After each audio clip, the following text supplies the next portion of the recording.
Leaders are not born. They are crafted through fire, silence, failure, and the power of words.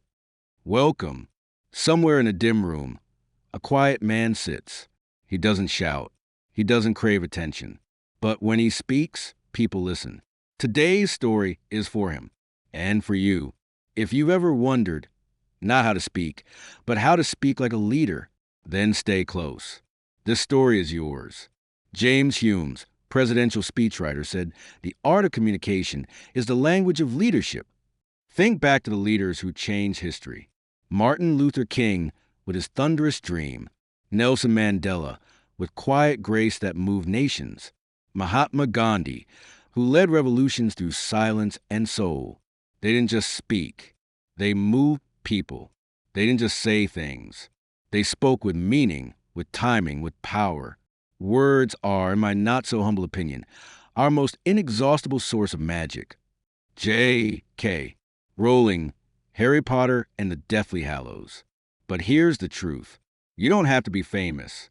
You don't need a title. You don't even need a microphone. All you need is to learn how to own your voice, how to use your silence, how to shape your message like a sculptor shaping marble. Because leadership isn't about domination. It's about connection. The most powerful person in the room is not the one who speaks the loudest. It's the one whose words are remembered. So in this journey, we won't just teach you to speak. We will tell you stories. We'll walk through the hidden principles of legendary leaders. We'll explore quotes, voices, failures, and triumphs. And we'll help you build a voice that commands trust, inspires action, and echoes long after you're gone. Because that's what true leaders do. They don't just lead people. They lead minds, hearts, and histories. Leadership is not about being in charge. It's about taking care of those in your charge. Simon Sinek. Are you ready? Then walk with me through silence, through speech, through tone, pause, power, and presence. Let us teach you not just to talk, but to talk like a leader. Chapter 1. The Silent Power of Presence. Ram Dass said, "The quieter you become, the more you can hear." Close your eyes for a moment. Imagine a room full of people, chatting, laughing, shuffling papers, checking phones. And then someone walks in. They don't say a word, but the room slowly quiets. Heads turn. Eyes follow. No one told them to look. They just did. That, my friend, is the silent power of presence. Long ago in the kingdom of Persia, a young ruler named Cyrus would walk among his people dressed in plain robes, often without guards. He spoke rarely, but when he did, people listened like their lives depended on it. He had mastered the art, not of commanding, but of being. He didn't raise his voice to lead. His silence was louder than their words, because his presence, calm, alert, steady, spoke before his lips moved. Eckhart Tolle. When you are present, you can allow the mind to be as it is without getting entangled in it. When we talk about leadership, we often rush to speaking. Words, voice, tone, storytelling. But true leadership begins before the first word is spoken. Presence is energy. It's a quiet power that makes people feel this person knows who they are. It's in your eyes, in the stillness of your hands, in the calmness of your breath, and in the confidence that doesn't need a spotlight. Take Barack Obama. Before he opened his mouth, his walk, his composure, his calm breathing, the space he holds. They all speak. By the time he says, "Good evening," he already has a room. Or take Oprah Winfrey, whose quiet nods, her eye contact, her way of listening. They command respect, not through noise, but through presence. Because leaders don't chase attention. They hold space for others. According to psychologists, presence triggers something primal in the brain. When someone is deeply grounded, calm, and still, others subconsciously feel safe, guided, and anchored. It's the exact opposite of nervous energy, which repels trust. So ask yourself, do I enter rooms with purpose? Do I let silence settle before I speak? Do I breathe slowly, or do I rush to fill the void? Virginia Woolf said, "In the midst of chaos, there was shape. In the midst of contradiction, there was rhythm. In the midst of movement, there was stillness." Stillness is a foundation of powerful speech. Before every great speech, there's a breath, a pause, a choice. Think of Martin Luther King Jr. He didn't scream. He didn't race. He used the way of silence to frame his message. Here are 5 tools to build silent leadership. 1. Breathe before you enter a room. Don't rush. Don't barge. Let your breath lead you in. 2. Hold eye contact softly. Not staring. Not avoiding. Just steady like a calm flame. 3. Pause before you speak. That second of silence makes your words intentional. 4. Stand grounded. Feet shoulder width, spine aligned. Don't fidget. Don't shrink. 5. Listen deeply. Presence is also about making others feel seen. True leaders listen to understand, not to reply. One of the most sincere forms of respect is actually listening to what another has to say. Brian H. McGill, in a monastery high in the Himalayas, a warrior came to challenge a master. "I have conquered many kingdoms," the warrior boomed. "I challenge you in a battle of words." The monk simply sipped his tea, looked up, and said nothing. Agitated, the warrior slammed his fist. "Speak." The monk replied, calmly, "When the wind stops, the flame speaks." That day, the warrior walked away, defeated not by words, but by presence. So before we teach you how to talk like a leader, we ask you first to learn how to be one. Not in noise, not in dominance, but in calmness, in stillness, in presence. Because when your presence speaks, your words will only echo what your soul already said. Leadership begins with presence. All else follows. Chapter 2. The leader's voice, calm, clear, commanding. Oliver Wendell Holmes said, "Speak clearly. If you speak at all, carve every word before you let it fall." There once lived a village healer named Noor in a quiet desert town. Noor wasn't wealthy.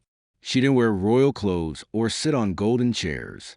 But when she spoke, people came from far and wide, not for her medicines, but for her voice. Not loud, not soft, but calm, clear, and commanding. That voice didn't demand attention. It invited it. That is the voice of a leader. Most people think to be a leader, you must speak louder, faster, stronger. But in truth, the calmest voice in the room often has the most power, because calmness under pressure is the language of trust. And clarity, that's the golden thread people follow when they're lost in the fog. Think of Barack Obama again. He speaks like a jazz musician, measured, rhythmic, deliberate. He doesn't rush to fill silence. He allows space, so each sentence lands. He pauses right here, then finishes with intention. That pacing builds authority. That clarity builds trust. It's not what you say, it's how you say it. Abraham Lincoln's Gettysburg Address was just 272 words long. But those words, simple, strong, and clear, still echo centuries later. Nelson Mandela, after 27 years in prison, chose words of forgiveness, not revenge. And the world followed his voice, not because it roared, but because it resonated. Every leader has a signature sound. Let's break it down into 3 parts. 1. Calmness, your vocal tone and tempo. 2. Clarity, your word choice and sentence structure. 3. Command, your rhythm and delivery. Let's look at each. 1. Calmness, the grounded voice. A calm voice doesn't mean slow and boring. It means steady, composed, and unshaken. How do you sound under pressure? When you're calm, people feel, if they're calm, I can be calm too. A true leader's voice is like water in a cup, still reflective and deep. True power is not loud. It is still like deep water. Box breathing. Inhale 4 seconds, hold 4, exhale 4, hold 4. Do this before speaking. Record yourself. Notice your pacing, pitch, and pauses. Silence practice. Read aloud with long pauses between sentences. 2. Clarity. Be understood, not just heard. Clarity is a gift to your listener.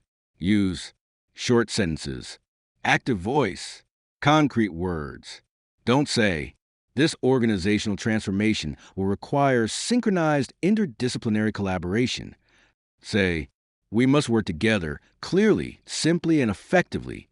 If you can't explain it simply, You don't understand it well enough. Albert Einstein. Exercises for clarity. Use analogies. Turn abstract into story.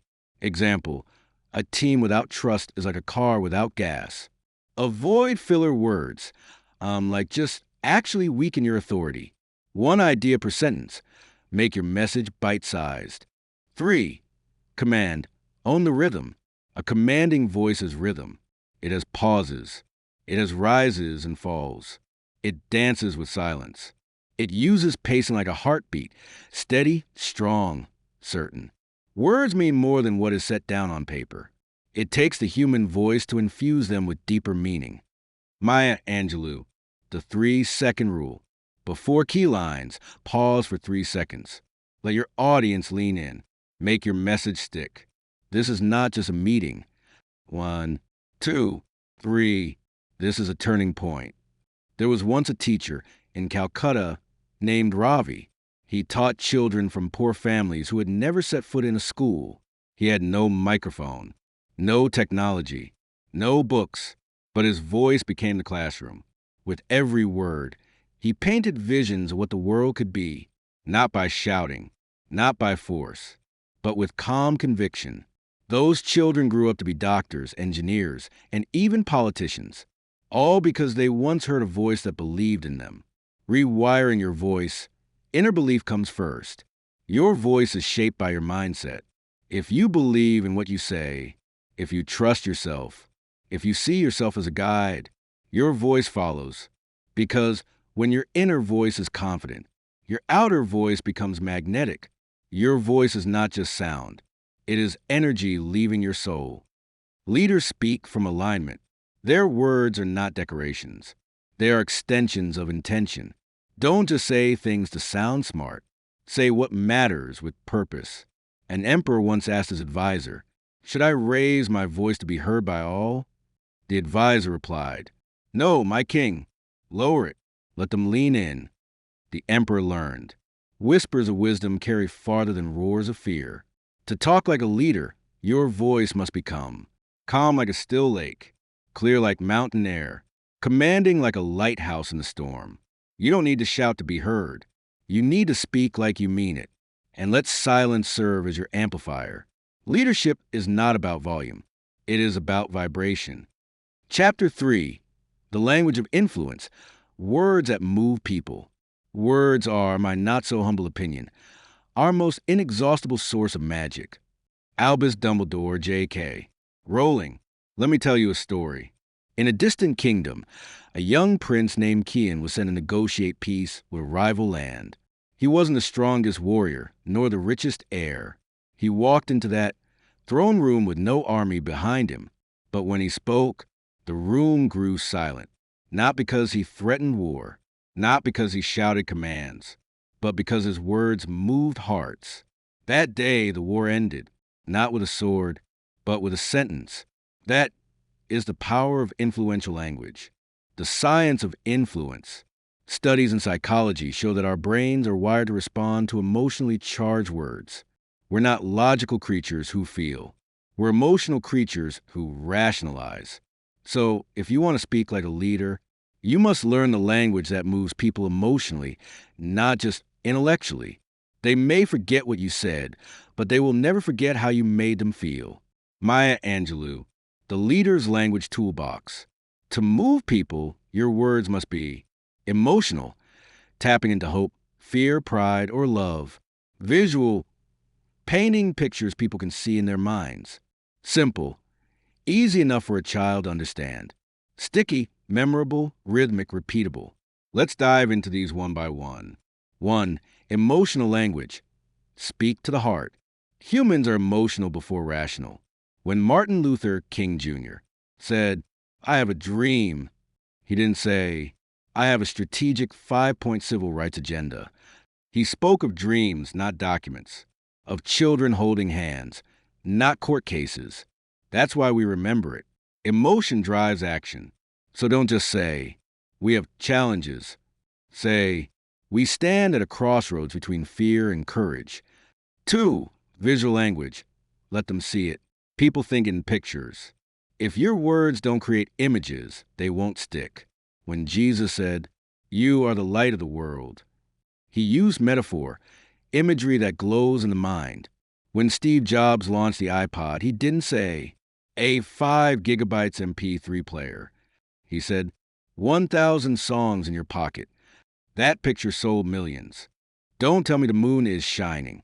Show me the glint of light on broken glass. Anton Chekhov.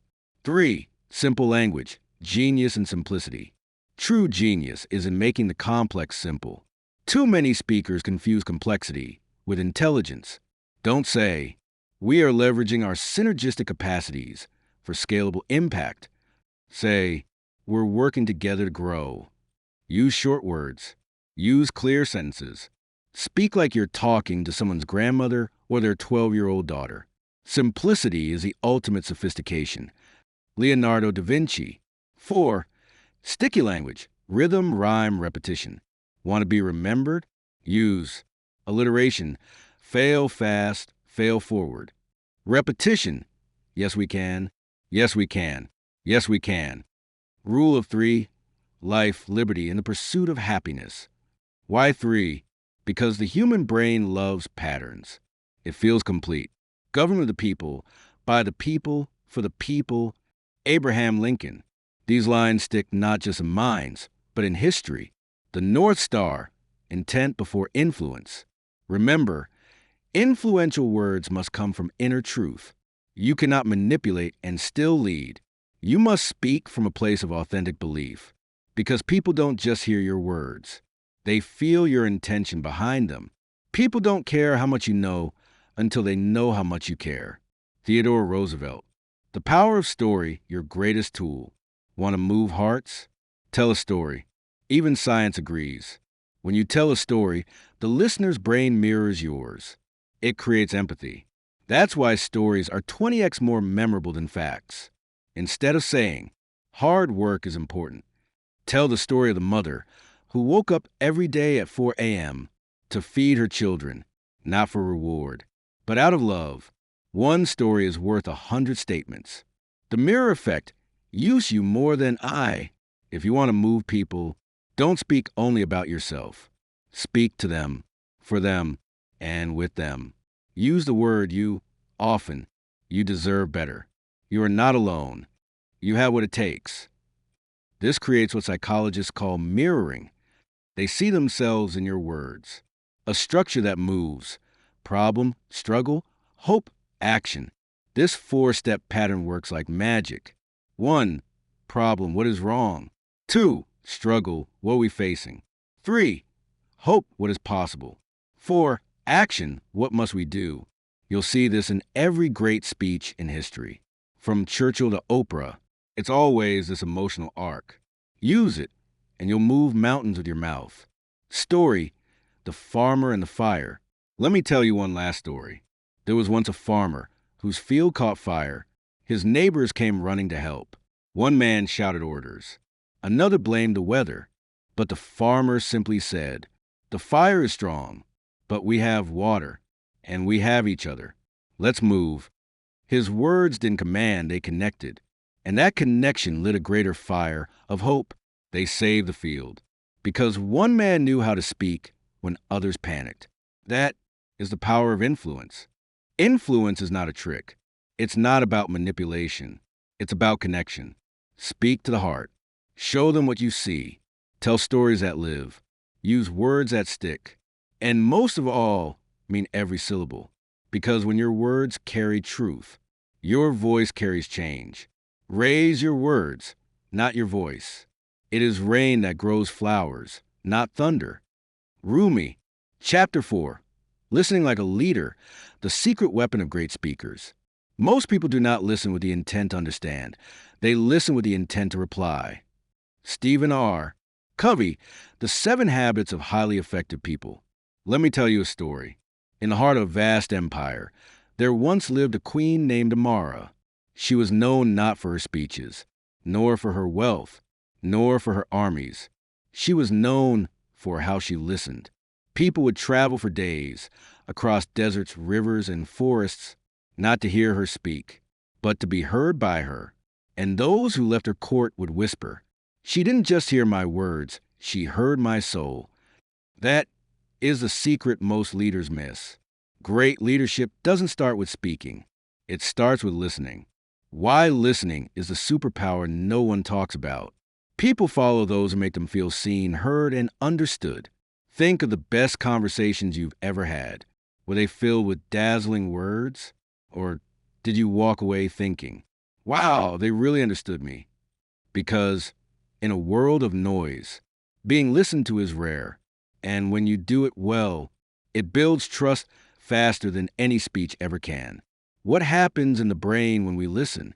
When someone listens to you deeply, your brain releases oxytocin, the bonding chemical. You feel safe, connected, respected. But when someone interrupts, judges, or glances at their phone, your brain registers threat. Leaders who truly listen don't just gather information, they build emotional bridges. The most basic of all human needs is the need to understand and be understood. Ralph Nichols. The enemies of listening. Most people think they're good listeners, but what they're really doing is rehearsing their reply while the other person is talking, finishing sentences to show they're fast, listening for flaws instead of feelings, pretending to listen while scrolling their phone. Real listening is active, it's intentional, it's generous. Let's break down the 5 habits of powerful listener leaders. 1. Be present, not just physically there. The first step to deep listening? Put everything else down. Silence your phone. Make eye contact. Face the speaker. You're not just hearing words, you're showing them they matter. Because if you're not fully present, they'll feel it whether they say it or not. Wherever you are, be all there. Jim Elliott. 2. Listen, understand, not to respond. This is where most people fail. They listen just enough to shoot back a reply. But leaders listen with curiosity, not competition. Try asking yourself, what is this person really feeling? What aren't they saying out loud? What pain or hope might be behind their words? Empathy begins where assumption ends. 3. Ask, don't assume. Great leaders ask open-ended questions that unlock hearts. Can you help me understand more? What's been the hardest part of this for you? What do you need most right now? Questions like these turn conversations into safe spaces, not interrogation rooms. A good listener is not only popular everywhere, but after a while he knows something. Wilson Misner. 4. Reflect, validate, reassure. When someone shares something important, don't rush to solve it. Try this 3-step formula. 1. Reflect. So what I'm hearing is. 2. Validate. That sounds really tough. 3. Reassure. Thank you for sharing that with me. These simple phrases are like water in a desert, especially in a world that moves too fast to care. Sometimes the greatest gift you can give someone is to simply hold space for their story. 5. Build trust through silence. Silence scares most people, but to a wise leader, silence is sacred space. After someone finishes speaking, don't rush to fill the gap. Pause. Let their words breathe. Let them feel that you're really taking it in. In that silence, trust is born. The quieter you become, the more you can hear. Ram Dass, A Tale of Two Kings. Let me tell you one more story. 2 kings ruled neighboring lands.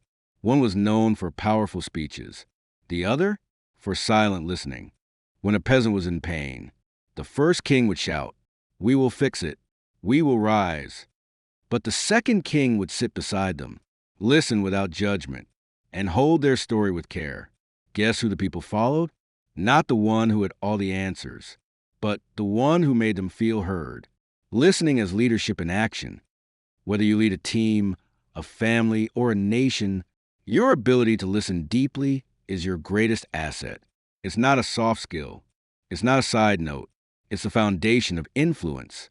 Because when people feel heard, they open their hearts.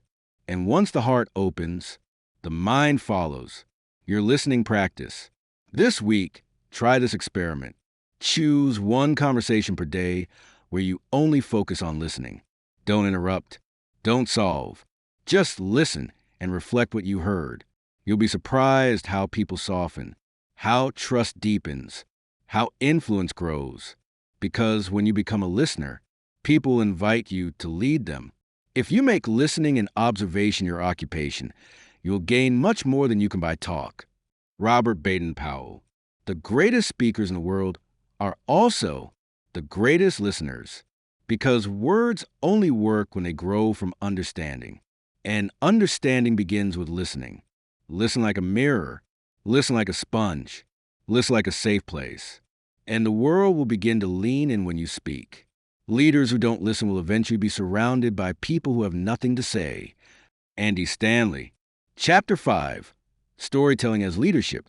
How to inspire with your life. The most powerful person in the world is the storyteller. Steve Jobs.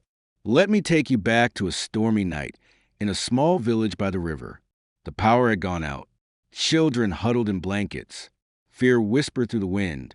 But then, a man lit a lantern, sat in the center of the room, and began to speak. Not loudly, not boastfully, just a quiet voice, telling a story. Within minutes, the room changed. The fear melted. The eyes widened. The children smiled. Because that man wasn't just telling a tale. He was leading the room, not with commands, not with rules, with story. That man was my grandfather. And that was the first time I saw the truth. He who tells a story leads a room. Wise storytelling is a leader's superpower. Facts inform, instructions direct. But stories move people. They create emotion. They shape memory. They stir action. When a leader shares a story, they say, "Let me take you somewhere. Follow me." And the beautiful thing? People want to follow. Tell me a fact and I'll learn. Tell me a truth and I'll believe. But tell me a story and it will live in my heart forever. Native American proverb. Stories rewire the brain. Did you know? When you tell someone a story, their brain lights up in the same places as yours. You create neural resonance, a mirrored experience. They feel your joy, your pain, your discovery. It's not just connection. It's emotional transportation. That's why leaders who speak in stories are remembered, while those who speak only in bullet points are forgotten. Those who tell the stories rule society. Plato. Leadership isn't just what you say. It's the stories you live. Now let's break a myth. You don't need a stage to be a storyteller. You don't need a microphone or a spotlight. Your life is already a story. The way you treat the waiter, the way you respond to failure, the way you rise after falling. All of it speaks. You may tell a tale that takes up residence in someone's soul, becomes their blood and self and purpose. Aaron Morgenstern. The best leaders don't just tell powerful stories. They live them. The 3 stories every leader must tell. Let's talk practically. If you want to lead like a storyteller, there are 3 types of stories you must know how to share. 1. The origin story, where you came from. This story builds trust. Tell your team, your audience, or your followers where you started, what you struggled with, what shaped your values. Example, I didn't grow up with confidence. I was a shy kid in the back row. I failed my first job interview, but I learned. I watched. I grew. When people know your roots, they trust your fruits. Your story is what you have, what you will always have. It is something to own. Michelle Obama. 2. The turning point story. What changed you? This story inspires action. It shows people that change is possible. That pain can lead to purpose. That struggle births strength. Example, I was ready to quit. But that night, a mentor said one sentence that changed my life. These moments invite people into your why. The most personal stories are the most universal. Breen Brown. 3. The vision story, where you're going. This story casts hope. It paints a picture of what the future could look like. What's at stake if you succeed or fail? Why others should join your mission. Great leaders don't say, "Here's what I need." They say, "Imagine this. Imagine what we can create together." If you want to build a ship, don't drum up the men to gather wood, but teach them to long for the endless immensity of the sea. Antoine de Saint-Exupéry. 1. Use contrast. Start with where you were, then where you are now. Example, 5 years ago, I was terrified to speak in front of a crowd. Today, I coach leaders around the world. The gap creates power. 2. Use time travel. Start with the present. Then flashback. Example, I just led a team of 500. But rewind 7 years ago. I was cleaning floors, dreaming of this day. This makes your journey real. 3. Paint with emotion. Don't just say what happened. Say what it felt like. Example, when I lost that job, I didn't just lose income. I lost identity. I felt invisible. People connect with feelings, not just facts. 4. Include struggle. Don't skip the messy parts. Perfection repels.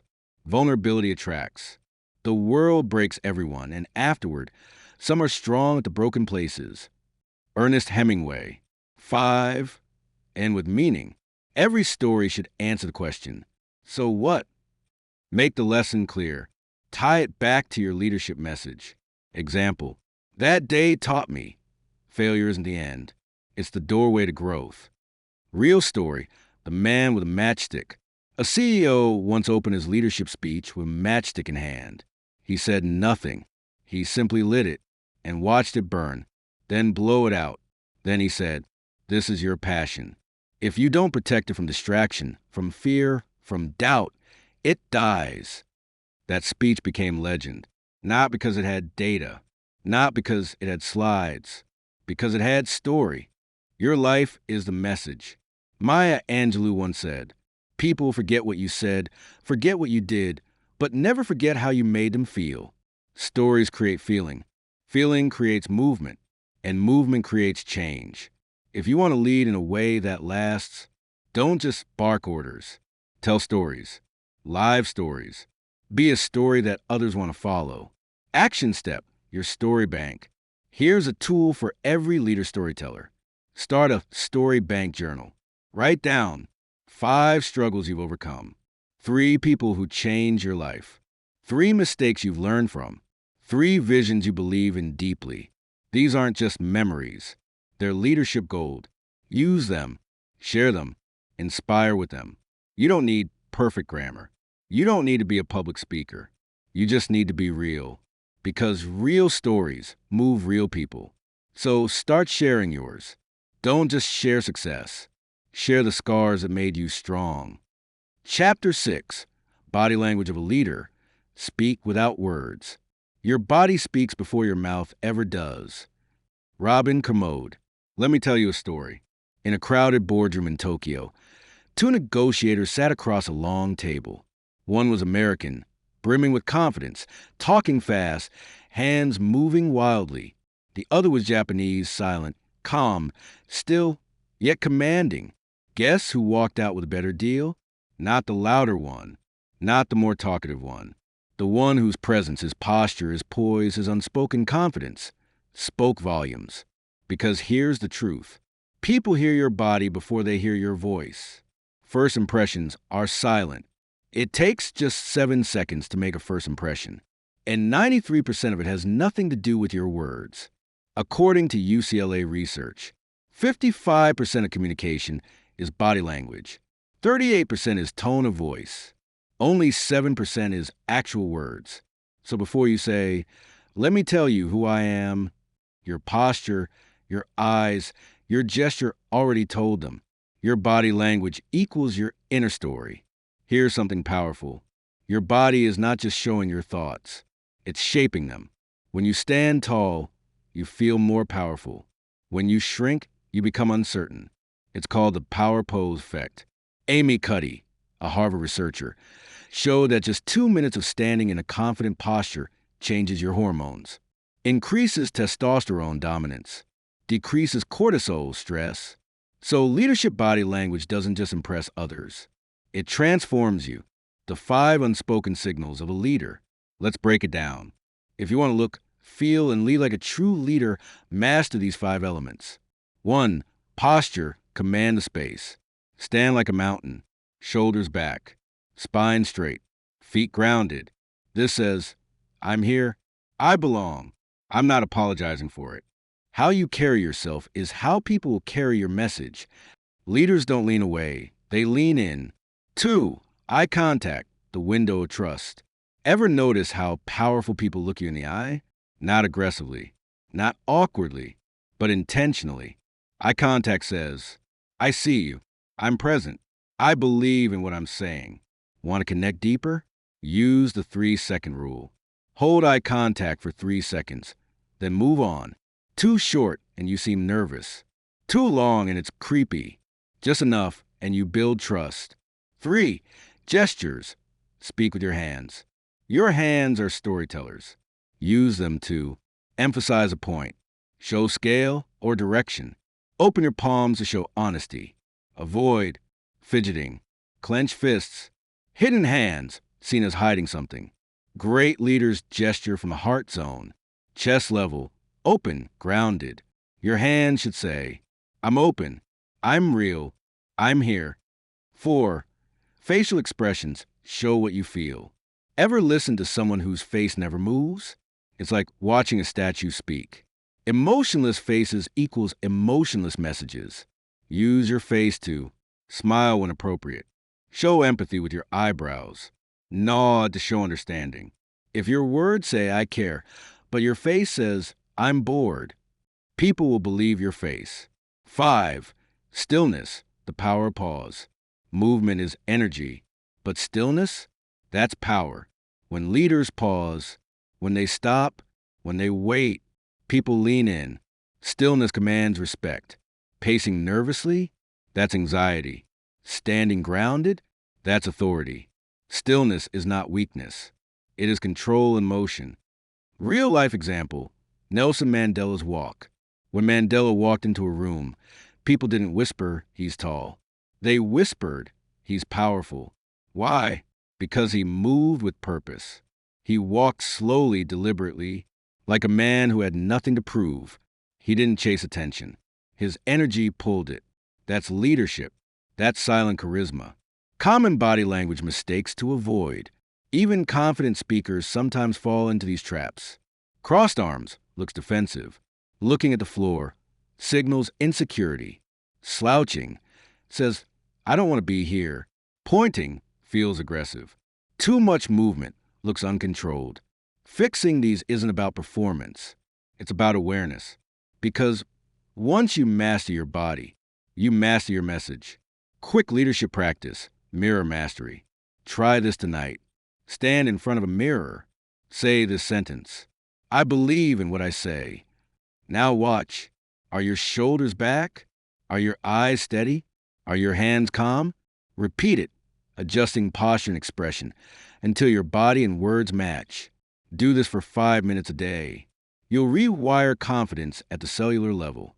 Pro tip, match and mirror, but don't mimic. Great leaders read a room. They match the energy of others, then lead it higher. It's called matching and mirroring. If someone is calm, you start calm. If they're tense, acknowledge it, then relax the tone. The goal? Build connection without losing control. People don't follow leaders because of their PowerPoint slides. They follow because of their presence.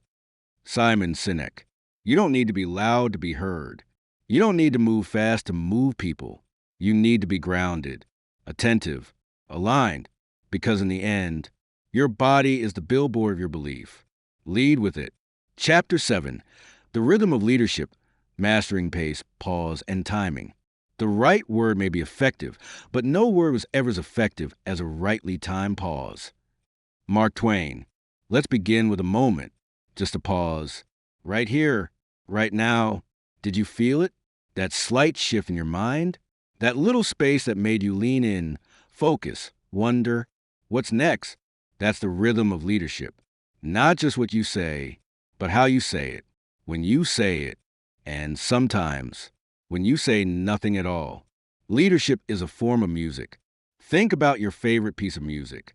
It's not just notes, is it? It's the silence between them.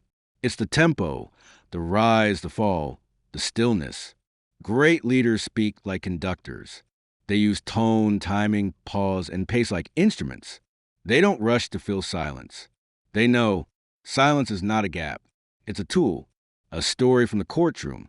Let me tell you about a young lawyer named Clara.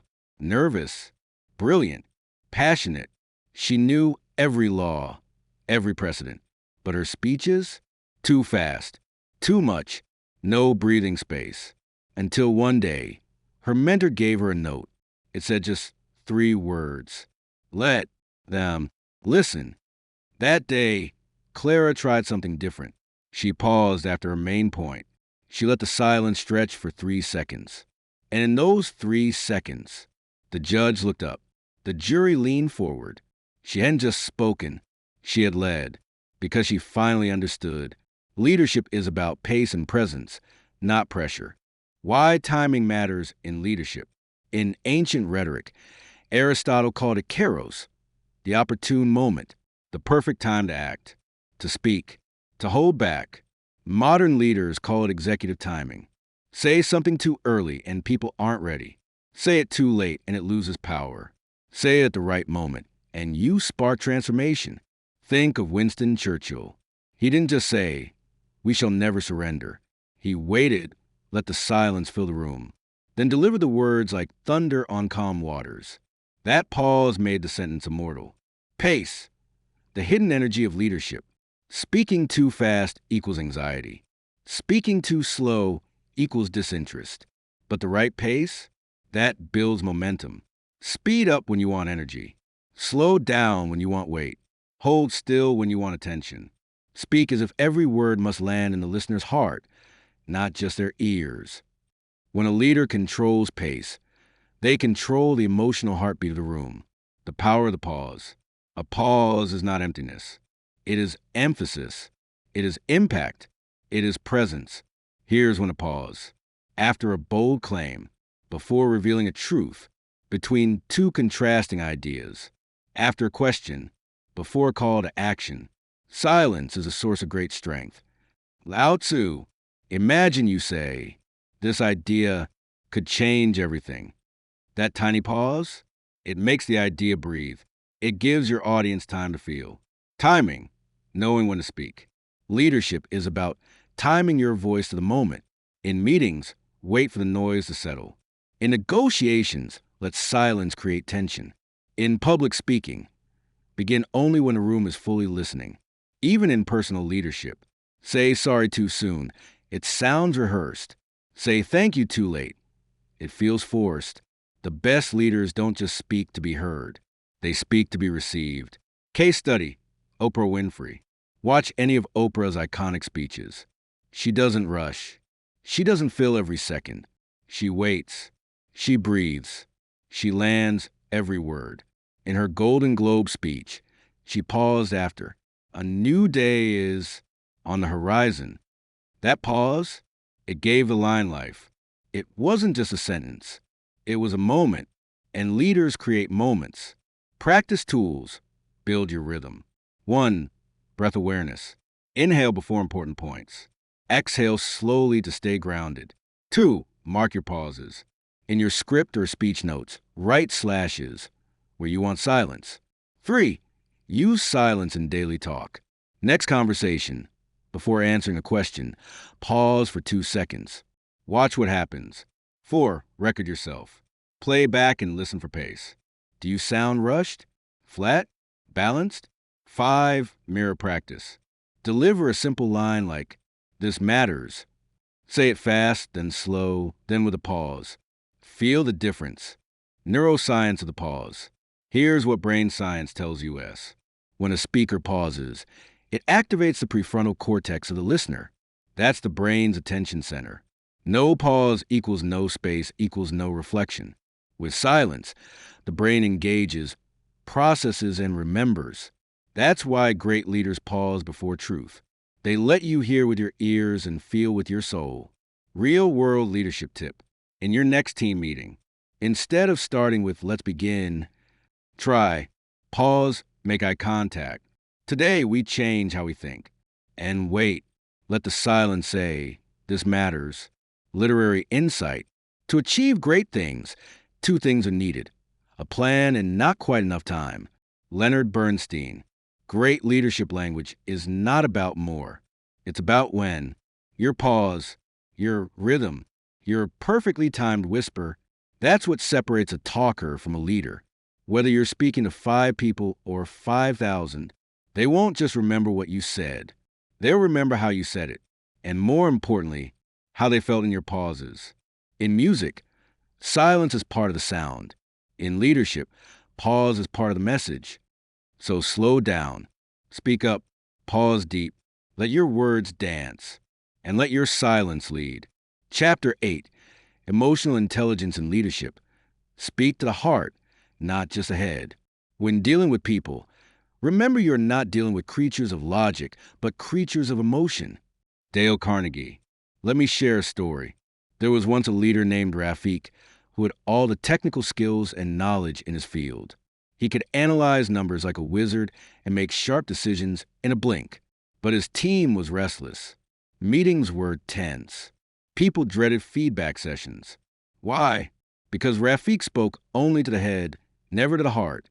It wasn't until a crisis hit, when a key project failed, that he learned the true power of leadership. Emotional intelligence. What is emotional intelligence? Emotional intelligence, or EQ, is the ability to recognize and understand your own emotions, manage your feelings calmly, recognize emotions in others, use this awareness to connect and lead effectively. EQ is often more important than IQ for leadership success. Why leaders must speak to the heart. Logic convinces the mind, but emotion moves the soul. Imagine telling your team, "We need to increase sales by 20% this quarter." That's a fact. It's data. It appeals to logic. Now imagine saying, "Together, we can build a future where every success story here is a victory for all of us, a family." That appeals to the heart. It creates connection. People don't just want instructions. They want meaning. They want to feel valued. The brain's emotional wiring. Neuroscience shows that emotional parts of the brain influence decision-making far more than the rational parts. When emotions are engaged, people remember better, act faster, and stay motivated longer. That's why emotional intelligence isn't soft. It's strategic. 4 pillars of emotional intelligence for leaders. 1. Self-awareness. Know your feelings and how they affect your behavior. Rafik learned to pause before reacting in anger. He began journaling his moods and triggers. 2. Self-regulation. Manage your emotions instead of letting them manage you. When tensions rose, Rafik took deep breaths before responding, avoiding harsh words. 3. Empathy. Understand what others are feeling without judgment. Rafik started listening more, asking questions like, "How did that experience feel for you?" 4. Social skills. Use emotional insight to build relationships and influence. He learned to celebrate wins genuinely and resolve conflicts with kindness. Rafik's team was on the verge of collapse, but by changing how he connected, listening deeply, validating feelings, and sharing his own vulnerabilities, he rebuilt trust. One day, a junior team member said, "I've never felt so seen and supported at work." That's the power of emotional intelligence. Practical ways to build EQ as a leader. Check in with yourself. Before big decisions or conversations, pause and ask, "How am I feeling right now?" Practice active listening. Listen not just for words, but for emotion behind them. Name emotions. When talking to others, reflect their feelings back. It sounds like you're frustrated. Share your story. Show vulnerability to create connection. Remember, leadership is not about being in charge. It's about taking care of those in your charge. Simon Sinek. Final thought. Logic will get you through the door, but emotional intelligence will keep you in the room. It's the bridge between strategy and people, between ideas and impact. If you want to lead like a true storyteller, speak not just to minds, but to hearts, because real leadership is felt, not just heard. Chapter 9. The Power of Vision. Paint the future to inspire today. Leadership is a capacity to translate vision into reality. Warren Bennis. Imagine a captain on a dark, stormy night at sea. The waves crash, the wind howls, and the sky is black as ink. Without a clear star to guide him, the ship drifts aimlessly. But a true leader is like that star, a shining vision in the darkness. Because vision is more than a plan. It's the compass that points the way. It's the fire that warms the coldest nights. It's the hope that lifts weary hearts. Why vision matters. A vision isn't just a picture of the future. It's a powerful story, a story you tell yourself and others to say, here is where we are going. Here is why it matters. People follow leaders who can see beyond today, who can paint the future so vividly, you can almost touch it. Without vision, the people perish.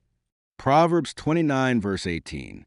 Let me tell you about a young leader named Anika. She took over a failing community center. The staff was discouraged, resources scarce, and the future uncertain. Instead of focusing on problems, Anika gathered her team and shared a vision. Imagine a place where every child feels safe to dream big, where the community comes together to create opportunities, where our center is a beacon of hope. That vision planted a seed. Slowly, people began to believe. The center revived. Dreams ignited. How vision moves the brain.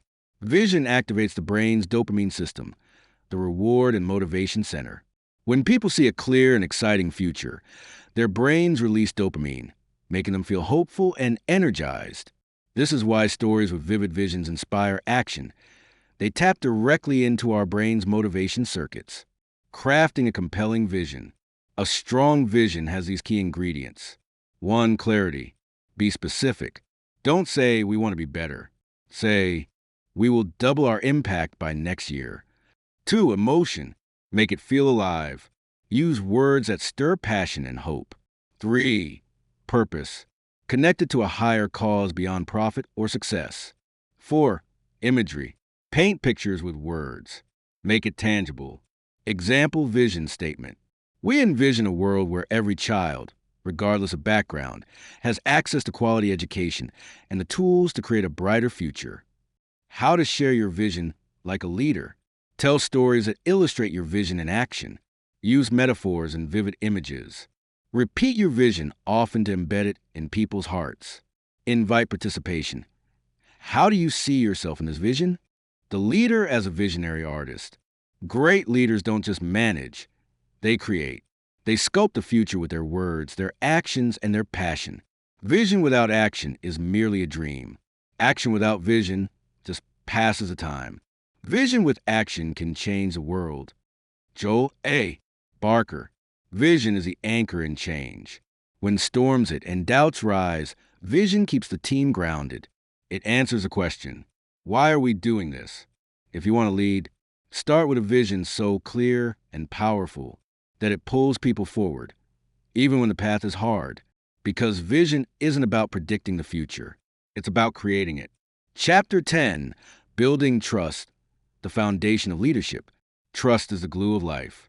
It's the most essential ingredient in effective communication. It's the foundational principle that holds all relationships. Stephen R. Covey, let me tell you a story. There was a small village where two bridges crossed a deep, raging river. One was old and fragile, the other new and strong. The villagers had to decide, which bridge would they trust to carry them safely across? Just like those villagers, people in your team ask themselves one question every day. Can I trust this leader to keep me safe? Because leadership without trust is like a bridge without support. It collapses. Why trust is the true currency of leadership. Trust is invisible, but its power is undeniable. With trust, teams collaborate effortlessly. Challenges become shared missions. Ideas flow freely. Commitment deepens. Without trust, fear grows. Communication breaks down. People withdraw or rebel. Trust is built with consistency. The 5 pillars of building trust. 1. Integrity. Walk your talk. Say what you mean. Do what you say. If you promise something, keep it, even when it's hard. 2. Transparency. Be open and honest. Share information. Admit mistakes. Invite feedback. People trust leaders who don't hide behind walls. 3. Competence. Show you can deliver. People trust leaders who have the skills and knowledge to guide. But competence alone isn't enough. It must be paired with character. For empathy, care genuinely. Understand others' feelings and perspectives. Show that you value people beyond their work. 5. Reliability. Be consistent. Consistency builds comfort.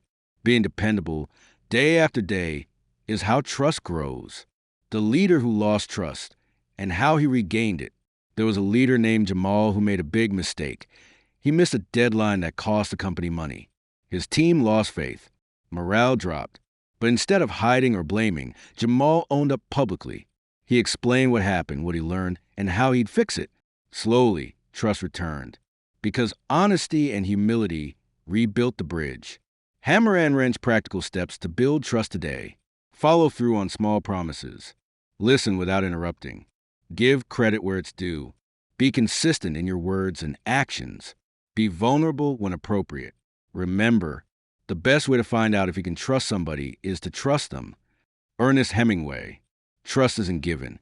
It's earned. One action, one word, one moment at a time. If you want to lead, start by becoming a person others can rely on. Because without trust, there is no leadership. Chapter 11. Leading through change. Embrace the unknown. Change is the law of life. And those who look only to the past or present are certain to miss the future. John F. Kennedy. Imagine standing on the edge of a vast forest, the path ahead hidden by fog. You can't see what's coming, only that you must move forward. This is a reality of leadership. Change is constant. The future is uncertain. But leaders don't freeze in fear.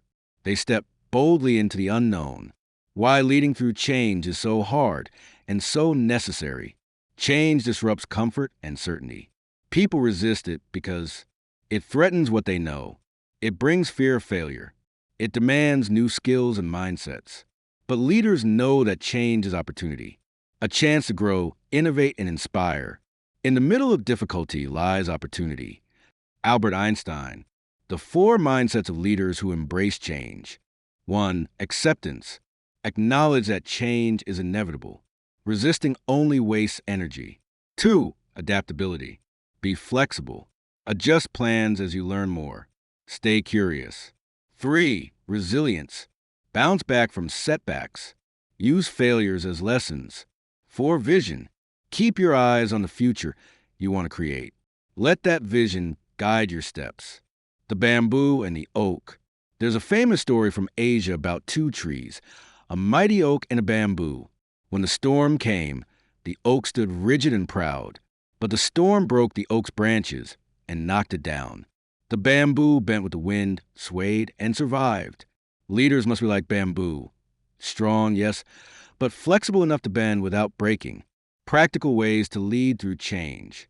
Communicate clearly and frequently. People fear the unknown. Clear info reduces anxiety. Involve your team in problem solving. It builds ownership and fresh ideas. Celebrate small wins. Progress fuels motivation. Model calm and confidence. Your energy sets the tone. Quote to remember. It is not the strongest of the species that survive, nor the most intelligent, but the one most responsive to change. Charles Darwin. The unknown is not a wall. It's a door waiting to be opened.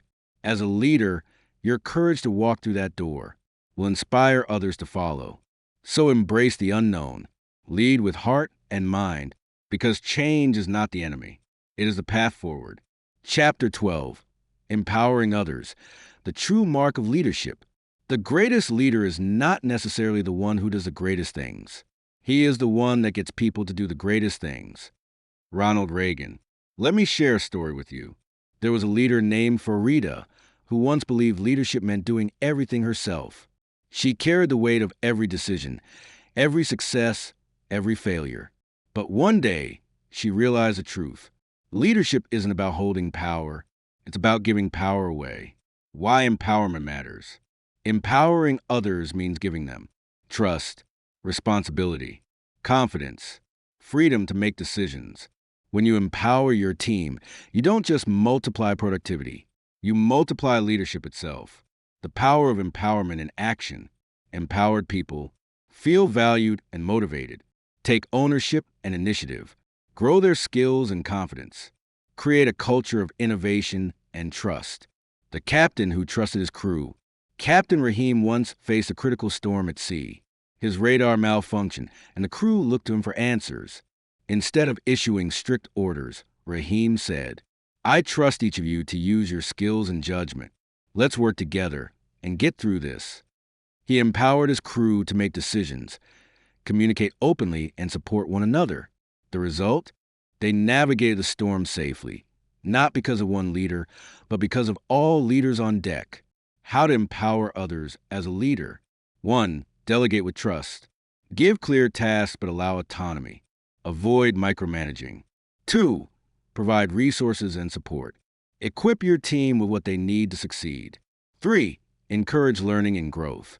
Celebrate effort, not just results. Encourage risk-taking. 4. Recognize and celebrate success.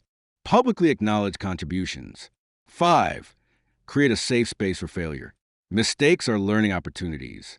Remember, as we look ahead into the next century, leaders will be those who empower others. Bill Gates.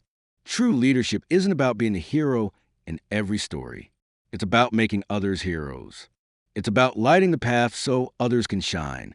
When you empower, you build a legacy that lasts beyond you, because the greatest mark of a leader is the leaders they create. Chapter 13, Leading with Integrity, the Heartbeat of Trust. Integrity is doing the right thing, even when no one is watching. C.S. Lewis. Let me begin with a story. There was a leader named Anwar, known for his sharp mind and ambitious goals. He could have taken shortcuts to success, but he chose a different path, one paved with honesty and unwavering principles. One day, he faced a tempting offer that could have fast-tracked his career, but compromised his values. Anwar said no, because he knew that leadership built on anything less than integrity is like a castle built on sand, doomed to fall. Why integrity is the heartbeat of trust. Integrity means consistency between what you say and what you do. It's the foundation upon which all trust is built. Without integrity, promises become empty words. Relationships fracture. Influence fades. With integrity, leaders inspire loyalty. Teams unite around a common purpose. Success becomes sustainable. Integrity in action. Think about leaders you admire. What do they have in common? They make tough decisions, even when it's unpopular. They admit mistakes openly. They treat others fairly and respectfully. The CEO who admitted mistakes.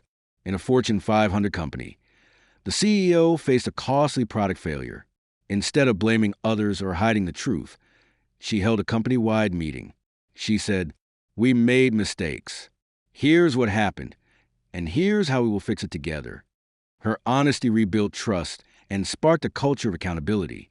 How to lead with integrity. 1. Be honest. Speak the truth with kindness. 2. Keep your promises. Follow through, even on small commitments. 3.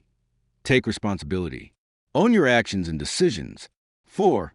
Treat everyone fairly. Lead with respect and impartiality. 5. Be transparent. Share information openly, within reason. Remember, integrity is choosing courage over comfort. Choosing what is right over what is fun, fast, or easy. Breen Brown. Final thought. Integrity is not just a trait. It's a daily choice. It's a heartbeat that keeps the rhythm of trust alive. Lead with integrity, and you'll build a legacy that lasts long after you're gone. Because in leadership, the truth always speaks louder than words. Chapter 14, The Art of Decision Making. Leading with confidence and clarity. Whenever you see a successful business, someone once made a courageous decision. Peter F. Drucker. Let me take you to a moment that defines every leader's journey, the moment of decision. Imagine standing at a crossroads in a dense forest. The path ahead splits into many directions, some clear, some shadowed. Which way will you go? Leadership is deciding, boldly and wisely, even when the way is uncertain. Why decision-making matters. Leaders make decisions every day, big and small. But the true art lies in choosing wisely, acting confidently, embracing responsibility for the outcomes. Because indecision breeds doubt, and delay can cost opportunities. The decision-making process of great leaders. 1. Gather information. Seek facts and perspectives. Listen carefully. 2. Weigh options. Consider risks and rewards. Think short-term and long-term. 3. Trust your intuition. Data matters, but so does your inner wisdom. 4. Commit and act. Once decided, move forward decisively. 5. Review and learn. Reflect on outcomes. Adapt and grow. The CEO who chose to innovate. In a struggling tech company, the CEO faced a critical choice: stick to old products or invest in risky innovation. After careful thought and late night conversations, she decided to bet on innovation. It was a gamble, but it paid off. Her confident decision transformed the company into a market leader. Hammer and wrench how to make confident decisions. Limit overthinking. Set a deadline for decision making. Seek diverse opinions. Balance advice with your judgment. Prepare to fail forward. Accept that mistakes are part of learning. Stay calm under pressure. Take deep breaths to clear your mind. Visualize success. Imagine the positive impact of your choice. Remember, it is in your moments of decision that your destiny is shaped. Tony Robbins. Every decision you make as a leader shapes the path ahead for you and those who follow. Lead with confidence, clarity, and courage. Trust yourself. And remember, a decision made imperfectly is better than no decision at all, because leadership is not about perfection. It's about progress. Chapter 15, Cultivating Resilience, Leading Through Challenges. Resilience is accepting your new reality, even if it's less good than the one you had before. You can fight it. You can do nothing but scream about what you've lost, or you can accept that and try to put together something that's good. Elizabeth Edwards. Let me tell you a story about resilience. There was a leader named Kamal who faced a devastating setback. His company lost a major client. The market was shifting fast, and morale hit rock bottom. Many expected him to crumble, but Kamal did something different. He stood firm, adapted, and led his team through the storm. Because resilience isn't just bouncing back, it's bouncing forward. Why resilience is essential for leaders. Every leader faces obstacles: failure, criticism, uncertainty, loss. Resilience is what turns those challenges into stepping stones. Without resilience, stress breaks you. With resilience, it builds you. The 4 habits of resilient leaders. 1. Emotional awareness. Recognize your feelings without being overwhelmed. 2. Optimism. Believe in your ability to overcome and grow. 3. Purpose-driven. Stay connected to your mission. It fuels endurance. 4. Flexibility. Adapt strategies, but keep your core values. The marathon leader. Kamal compared leadership to running a marathon, not a sprint. When his team was exhausted and doubting, he reminded them, this is not about how fast we run, but how steady we keep moving forward. His steady resilience inspired others to persevere. Ways to build resilience as a leader. Practice self-care. Rest, nutrition, and mindfulness matter. Build support networks. Surround yourself with trusted allies. Learn from setbacks. Reflect on lessons, not just pain. Maintain perspective.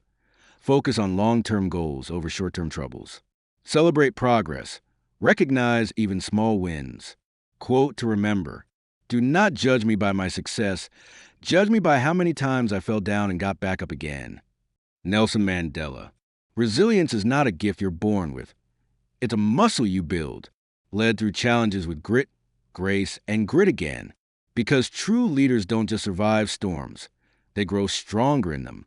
Chapter 16, The Power of Collaboration, Leading Together. Alone we can do so little. Together we can do so much. Helen Keller. Let me tell you a story. There was a leader named Sharon who believed she had to carry all the weight herself. She tried to do everything: plan, decide, execute, alone. But one day, a big project almost failed because she couldn't manage it all. That's when Sharon learned the true secret of leadership. Collaboration turns individuals into an unstoppable team. Why collaboration is a leader's greatest strength. No leader, no matter how talented, can do everything alone. Collaboration means combining strengths, sharing ideas, solving problems together, building trust through teamwork. When you lead collaboratively, you multiply creativity and energy. The magic of synergy. Synergy means a whole is greater than the sum of its parts. Think of an orchestra. Every musician plays a different instrument, but together they create a masterpiece. Leadership is about conducting the orchestra, helping everyone play their best part. The team that changed a company. Sharon invited her team to share their ideas openly. She created spaces for discussion, encouraged respectful debates, and celebrated diverse perspectives. The result?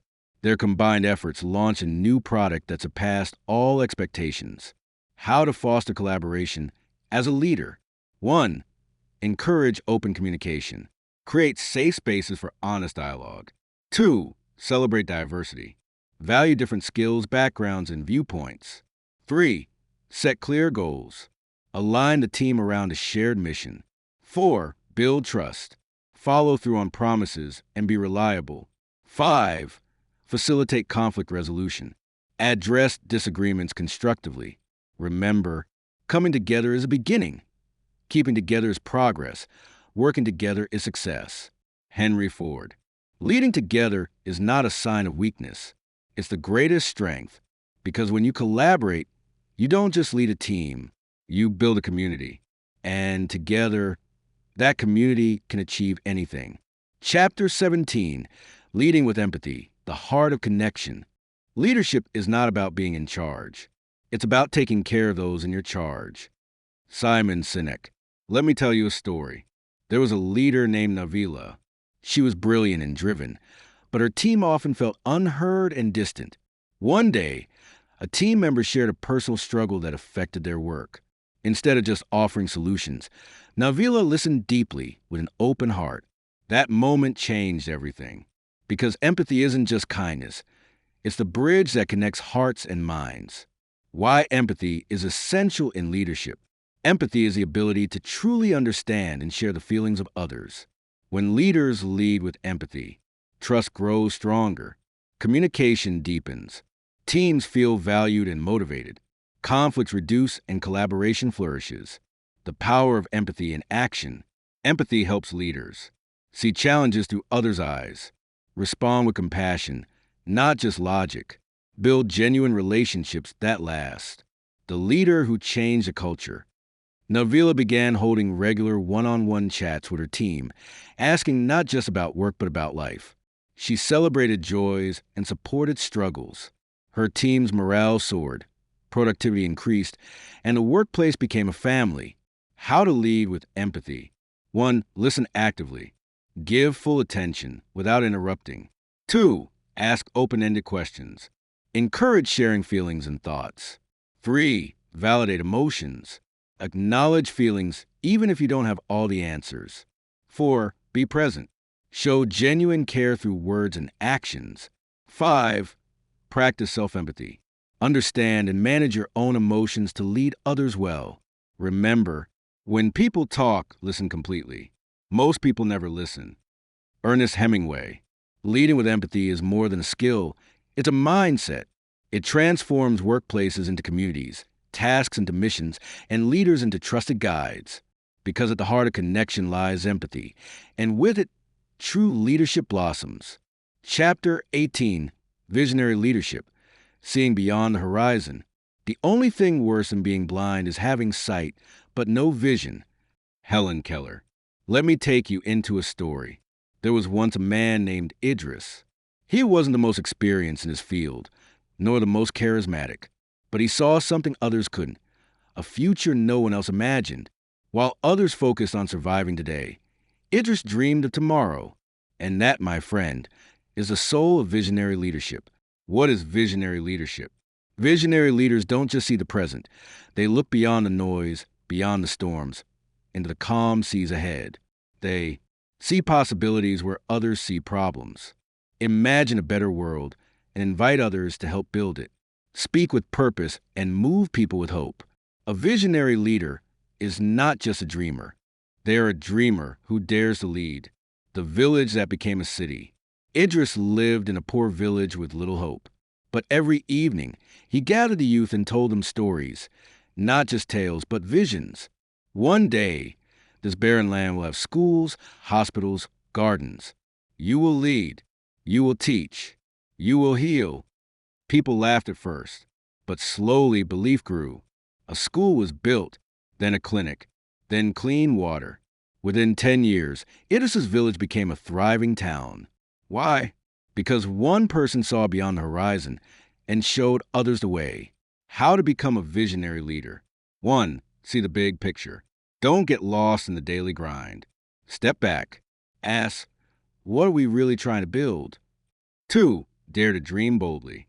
Even if it sounds impossible, voice the dream. Boldness is magnetic. 3. Communicate the vision clearly. Use stories, metaphors, and repetition. Paint pictures with words. 4. Involve others in the dream. A true vision grows stronger when shared. Invite others to co-create the future. 5. Take action, step by step. A vision without action is just a fantasy. Turn dreams into daily goals. Quote to remember. Leadership is a capacity to translate vision into reality. Warren Bennis. A visionary doesn't wait for the world to change. They change the world by showing others what is possible. So dare look past the day's fog. See what could be and lead others toward it with courage, clarity, and belief. Because visionary leadership isn't about predicting the future. It's about creating it. Chapter 19. The Humility Advantage. Leading without ego. True humility is not thinking less of yourself. It is thinking of yourself less. C.S. Lewis. Let me tell you a story. In an ancient kingdom, there were two generals. One was bold, loud, always claiming credit for every victory. The other, quiet, respectful. He praised his soldiers, listened more than he spoke, and when victories came, he stepped back and let others shine. Guess which general the soldiers followed into battle with love? Not just orders? Guess which general became king after the old ruler passed? Yes, the humble one. What is humble leadership? In a world where everyone is shouting to be seen, the humble leader doesn't need the spotlight. They lead not to feed their ego, but to serve others. They admit when they're wrong, celebrate others' successes, listen more than they talk, are curious, not controlling, lift others higher, even if it means stepping down themselves. Humble leadership is not weakness. It is strength under control. Ego versus humility, the leadership trap. Ego says, I am the smartest person in the room. Humility says, I have something to learn from everyone here. Ego demands loyalty. Humility earns it. Ego builds walls. Humility builds bridges. Ego shouts. Humility whispers and is still heard. If your actions inspire others to dream more, learn more, do more, and become more, you are a leader. John Quincy Adams. A real-life example, Satya Nadella, Microsoft CEO. When Satya Nadella became the CEO of Microsoft, the company was struggling. Rather than coming in with arrogance, he came in with questions. He focused on listening, empathy, and learning. And in just a few years, Microsoft became more innovative, united, and profitable than ever before. He didn't lead by ego. He led by humility and changed the culture of one of the world's largest companies. How to lead with humility. 1. Ask more questions. Don't always be the answer giver. Ask, what do you think? 2. Admit mistakes openly. Saying, I was wrong, builds more trust than pretending perfection. 3. Praise in public, correct in private. Uplift your team. Don't use criticism to look superior. 4. Be grateful, not entitled. Every role, every person, every opportunity is a gift. Treat it that way. 5. Serve first, lead second. Remember, a great leader is always a great servant first. Quote to remember. Before you are a leader, success is all about growing yourself. When you become a leader, success is all about growing others. Jack Welch. Humility is quiet, but powerful. It doesn't demand attention. It earns respect. It doesn't say, look at me. It says, let's grow together. True leadership doesn't need applause. It needs authenticity. So if you want to talk like a leader, learn to speak with less ego and more empathy, because the most powerful leaders often speak the softest. Chapter 20, The Legacy Voice, What Will Your Words Leave Behind? Words are, in my not-so-humble opinion, our most inexhaustible source of magic. Albus Dumbledore, J.K. Rolling. Let me take you to a quiet funeral. Not a grand one, no presidents, no cameras, just a room of people. Some cry, some smile, some sit in silence. A man stands up and says, "Let me tell you what she once told me. It changed my life." Another says, "He never gave big speeches, but his words were kind, always honest, always hopeful." In that moment, you realize something powerful. A leader's legacy is not the money they made, the awards they received, or the power they held. It's the words they left behind. What is your legacy voice? Every time you speak, write, or even remain silent, you leave a trace. That trace, over time, becomes your legacy voice. Think of Martin Luther King Jr. He said, "I have a dream," for words, yet they echo through generations. He's not remembered for his wealth, but for the dream he dared to speak aloud. What do you want people to say about you? Will they say, "He always made people feel safe to speak. She gave courage with her voice. His words lifted me out of darkness. Her silence was wise, never indifferent"? Or will they say nothing because you never use your voice to lead? Legacy lessons from books and leaders. Nelson Mandela once said, "It is never my custom to use words lightly. If 27 years in prison have done anything to us, it was to use the silence of those years to make us understand how precious words are." He spoke rarely, but when he did, the world listened. Maya Angelou wrote, "People will forget what you said, but they will never forget how you made them feel." So your legacy isn't in complex speeches. It's in the feeling you leave behind through your words. The truth about timeless words. You don't need to be famous to leave a lasting voice. Think of your mother's voice, your teacher's advice, a friend's late-night text. Sometimes a sentence spoken with love lasts longer than a lifetime. Words can save a life, start a revolution, heal a broken heart, change a generation, but only if you dare to speak with purpose. How to shape your legacy voice. 1. Be intentional with every word. Don't speak to impress. Speak to impact. 2. Speak when it matters most. Don't fill silence with noise. Respect the power of silence. 3. Tell stories worth repeating. Your life is a story. Make your lessons memorable.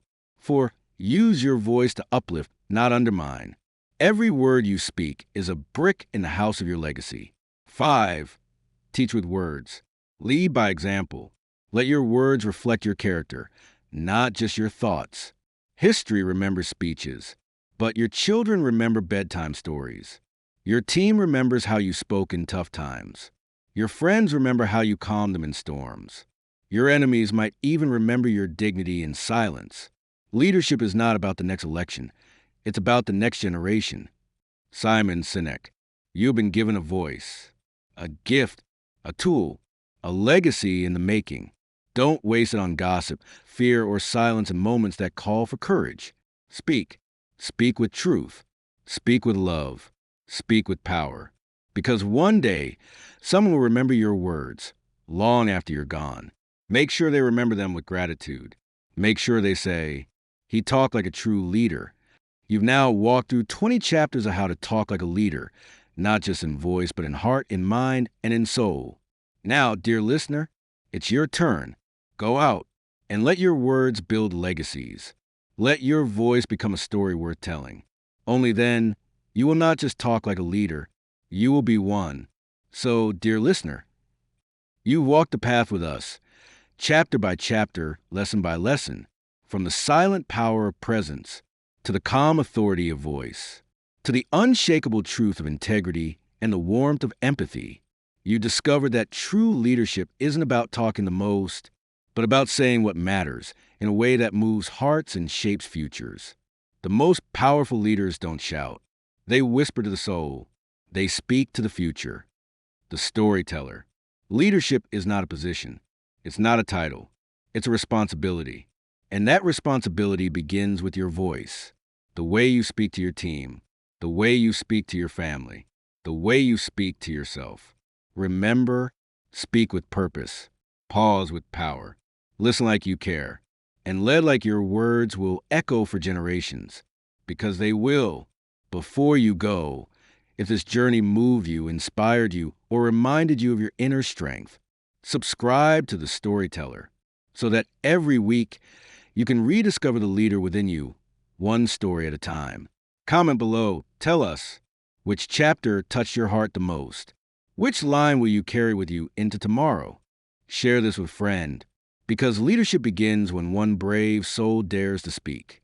Until next time, stay kind, stay strong, and always speak like a leader, live like a legend, live like a story worth telling.